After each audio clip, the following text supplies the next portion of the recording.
20-ാം നൂറ്റാണ്ടിന്റെ പകുതിയിൽ കൊല്ലത്തെ കശുവണ്ടി ബിസിനസ് ഭരിച്ചിരുന്നത് വൻകിട ബ്രിട്ടീഷ് കമ്പനികളായിരുന്നു. തദ്ദേശീയനായ ഒരു സാധാരണക്കാരൻ ഈ രംഗത്തേക്ക് വളർന്നുവരുന്നത് അവർക്കിഷ്ടപ്പെട്ടില്ല. അയാളെ എങ്ങനെയെങ്കിലും ഒതുക്കാൻ അവർ ഒരു കെണിയൊരുക്കി. ബ്രിട്ടീഷുകാർ എല്ലാവരും ഒന്നിച്ചു ചേർന്ന് ഒരു തീരുമാനമെടുത്തു: ആരും അയാളുടെ ഫാക്ടറിയിൽ നിന്ന് കശുവണ്ടി വാങ്ങരുത്. കൂടാതെ അയാളുടെ ചരക്കുകൾ വിദേശത്തേക്ക് കൊണ്ടുപോകാനുള്ള കപ്പൽ ബുക്കിംഗുകൾ പോലും അവർ തടഞ്ഞു.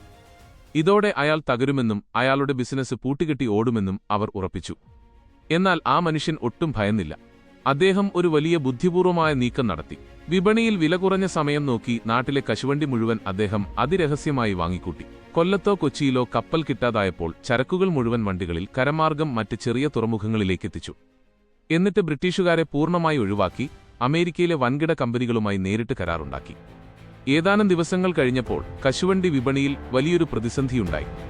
വിദേശത്തു നിന്ന് വലിയ ഓർഡറുകൾ വന്നിട്ടും ബ്രിട്ടീഷ് കമ്പനികളുടെ പക്കൽ കശുവണ്ടിയില്ലായിരുന്നു. കാരണം നാട്ടിലെ കശുവണ്ടി മുഴുവൻ ആ മനുഷ്യന്റെ ഗോഡൌണുകളിൽ നിറഞ്ഞിരുന്നു. സമയത്തിന് ചരക്ക് കൊടുത്തില്ലെങ്കിൽ വലിയ നഷ്ടം വരുമെന്ന് മനസ്സിലാക്കിയ ബ്രിട്ടീഷുകാർ ആകെ പരിഭ്രാന്തരായി. ഒടുവിൽ ആരെയാണോ തകർക്കാൻ നോക്കിയത് അയാളുടെ മുന്നിൽ വന്ന് ആ ബ്രിട്ടീഷുകാർക്ക് തലകുനിക്കേണ്ടി വന്നു. അദ്ദേഹം ചോദിച്ച വലിയ വിലയ്ക്ക് ചരക്ക് വാങ്ങാൻ അവർ നിർബന്ധിതരായി.